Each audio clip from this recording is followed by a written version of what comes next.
Cláudio Cavalcanti foi um ator que alcançou enorme reconhecimento durante suas mais de 5 décadas dedicadas à dramaturgia. Entre seus trabalhos mais marcantes, destacam-se suas atuações nas novelas Irmãos Coragem, Roque Santeiro e A Viagem. Cláudio Murilo Cavalcanti nasceu no dia 24 de fevereiro de 1940, na cidade do Rio de Janeiro. Ele era filho de um professor e contador e de uma dona de casa. Desde cedo, Cláudio já demonstrava interesse pelas artes, especialmente pelo teatro, influenciado pelas histórias que ouvia no rádio, uma das principais formas de entretenimento da época. O ambiente familiar em que esteve inserido durante sua infância lhe proporcionou contato com a cultura desde criança.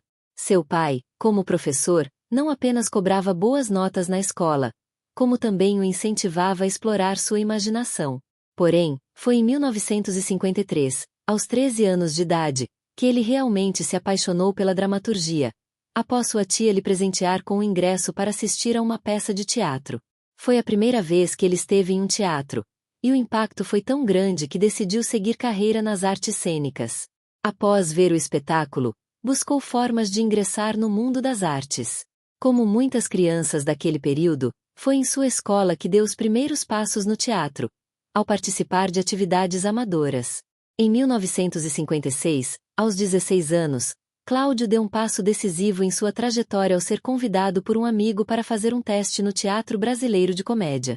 Por uma coincidência, os produtores estavam buscando um jovem de 16 anos para atuar na peça Nossa Vida com Papai, e Cláudio, apesar da pouca experiência, acabou sendo escolhido.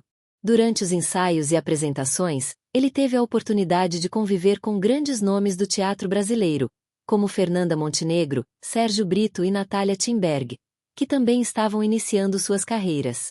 A peça estreou no dia 13 de dezembro de 1956, iniciando assim, de fato, uma carreira brilhante que Cláudio construiria. Ainda em 1956, Cláudio começou a atuar na televisão, participando de programas ao vivo na TV Tupi, como João e Maria. Durante os anos seguintes, destacou-se em diversas produções da emissora, acumulando experiência e reconhecimento. Mesmo atuando nos programas da TV Tupi, manteve-se muito ativo no teatro e não passou um ano sequer sem estar em cartaz com alguma peça. Seu talento e dedicação às artes cênicas o fizeram chegar, em 1967, à Rede Globo. Sua estreia na emissora ocorreu na novela Anastácia, A Mulher Sem Destino, onde atuou no papel do personagem Jean Paul. Durante seus primeiros anos na emissora, Cláudio participou de várias novelas de sucesso, como O Homem Proibido, 1967, Água Divina, 1968, e Rosa Rebelde, 1969. No entanto, foi em 1970 que alcançou um dos momentos mais marcantes de sua carreira, ao interpretar Jerônimo na novela Irmãos Coragem. Seu personagem era um dos irmãos Coragem e, ao longo da trama, decidia ingressar na política para lutar contra o poder de Pedro Barros. Jerônimo vivia um romance proibido com Pira, sua irmã de criação. O relacionamento proibido dos dois gerava muitos questionamentos sobre ser certo ou errado. Seu personagem acabou conquistando o público e tornou-se um dos papéis mais emblemáticos de sua trajetória. Além disso, Cláudio gravou a música-tema de seu personagem, Menina, que fez grande sucesso na época. Com o sucesso da novela, não restavam mais dúvidas de que Cláudio Cavalcanti era um dos artistas mais capacitados de sua geração.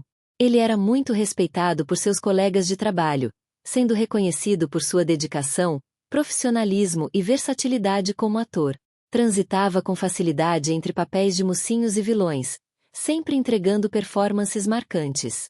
Durante seus primeiros 20 anos na Globo, além de Irmãos Coragem, ele brilhou em outras produções importantes, como Bravo, 1975, Dona Xepa, 1977, e Maria, 1978. Em 1979, Cláudio casou-se com Maria Lúcia Frota. O casal esteve junto por mais de 35 anos, e Cláudio sempre demonstrou grande admiração por sua esposa. Embora não tenham tido filhos biológicos, Cláudio criou a filha de Maria Lúcia como se fosse sua, evidenciando seu caráter generoso e afetuoso. Mesmo após o casamento, seu ritmo de trabalho não mudou. Ele conseguiu manter uma carreira no teatro, no cinema e na televisão quase com a mesma intensidade. Em 1985, Cláudio Cavalcanti participou de outro grande fenômeno da teledramaturgia brasileira, quando deu vida ao Padre Albano na novela Roque Santeiro. Padre Albano era um sacerdote progressista, alinhado com os ideais da teologia da libertação, que defendia os direitos dos trabalhadores e questionava as estruturas de poder da fictícia cidade de Asa Branca. Ele fazia um contraponto ao conservador Padre Hipólito, interpretado por Paulo Gracindo, e frequentemente entrava em conflito com as figuras de autoridade locais, como o Senhorzinho Malta. O personagem de Cláudio Cavalcanti foi marcante por abordar temas sociais e religiosos que estavam em voga na época, como a divisão dentro da Igreja Católica entre os tradicionalistas e os adeptos da teologia da libertação. Para Cláudio Cavalcanti, o papel de Padre Albano foi um marco em sua carreira. Ele não apenas demonstrou sua habilidade em interpretar personagens complexos e engajados, como também reforçou sua imagem como um ator versátil e comprometido com questões sociais. Com a chegada da década de 1990, o ator, como já era comum em sua carreira, conseguiu novamente fazer um enorme sucesso com um personagem diferente de todos que já havia feito anteriormente. Cláudio tinha uma sensibilidade única para compreender as motivações de seus personagens, e ele foi a escolha ideal para dar vida ao Dr. Alberto Rezende na novela Viagem. Dr. Alberto era um médico espiritualista, profundamente conectado com os temas centrais da novela, que abordava questões como vida após a morte, reencarnação e justiça divina. Alberto servia como uma espécie de guia moral e espiritual para os outros personagens, ajudando-os a entender e aceitar os processos espirituais pelos quais estavam passando. O tema, pouco abordado até então nas obras de teledramaturgia, ganhou um interesse inesperado do público, e Cláudio novamente conquistou o carinho dos telespectadores. No início dos anos 2000, Cláudio Cavalcanti decidiu buscar outra atividade, mas sem deixar a dramaturgia de lado. Ele sentia a necessidade de fazer algo mais pela sociedade e, em 2000, candidatou-se a vereador pelo município do Rio de Janeiro, pelo Partido da Frente Liberal, PFL, conseguindo vencer as eleições e assumindo o cargo de vereador do Rio de Janeiro.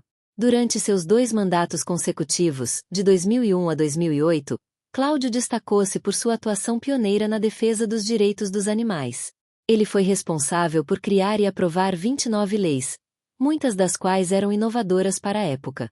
Entre suas conquistas legislativas, destacam-se a proibição do extermínio de animais abandonados, a introdução da esterilização gratuita como método oficial de controle populacional e de zoonoses, a proibição de rodeios e circos com animais. Além disso, Cláudio também lutou contra o uso de animais em experimentos científicos, uma questão que gerou grande polêmica e debate público. Seu período na política foi marcado por um equilíbrio entre sua carreira artística e seu trabalho legislativo. Ele não deixou de atuar, porém acabou desligando-se da Rede Globo. Seus últimos trabalhos em novelas foram realizados pela Rede Record, onde participou de obras como Marcas da Paixão, Roda da Vida e Amor e Revolução. Nos últimos anos de sua vida, Cláudio Cavalcanti residia no Rio de Janeiro, onde mantinha uma rotina equilibrada entre suas atividades profissionais, seu ativismo pelos direitos dos animais e momentos de tranquilidade ao lado de sua esposa, Maria Lúcia Frota. Cláudio conciliava sua carreira artística com sua atuação política e social. Ele continuava a participar de projetos na televisão, como sua última atuação na série Sessão de Terapia, exibida pelo canal GNT em 2013, onde interpretou Otávio, um empresário. Paralelamente, ocupava o cargo de secretário municipal de defesa dos animais no Rio de Janeiro, posição que lhe permitia implementar políticas públicas inovadoras em prol dos animais. Infelizmente, sua saúde começou a se deteriorar. Em 2013, Cláudio foi internado no Hospital Procardíaco, em Botafogos, zona sul do Rio de Janeiro, para realizar uma cirurgia na coluna. No dia 24 de setembro daquele ano, a intervenção foi necessária devido à falência de uma vértebra, mas complicações pós-cirúrgicas agravaram seu estado de saúde. Ele sofreu um choque cardiogênico, que evoluiu para insuficiência renal e, posteriormente, falência múltipla dos órgãos. Permaneceu entre a vida e a morte durante 5 dias, período em que os médicos fizeram tudo para tentar salvar sua vida. Porém, infelizmente, seu estado de saúde era irreversível, e o ator acabou falecendo após esses 5 dias.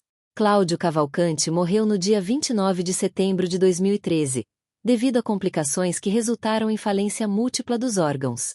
Ele estava com 73 anos. O velório de Cláudio Cavalcante ocorreu no Cemitério Memorial do Carmo, localizado na zona portuária do Rio de Janeiro. A cerimônia contou com a presença do então prefeito do Rio de Janeiro, Eduardo Paes, que decretou luto oficial de 3 dias na cidade, em reconhecimento à contribuição de Cláudio para a cultura e a sociedade. Após as homenagens, o corpo de Cláudio Cavalcante foi cremado em uma cerimônia privada, encerrando um capítulo importante da história da dramaturgia brasileira. Cláudio Cavalcante deixou um legado marcante na dramaturgia brasileira por sua versatilidade como ator e dedicação à arte. Seu impacto na televisão e no teatro consolidou-o como um dos grandes nomes da cultura brasileira, deixando um exemplo de talento e comprometimento para gerações futuras. Se em algum momento este vídeo lhe agregou valor, considere se inscrever e curtir. Isso ajuda muito o canal. Até o próximo vídeo.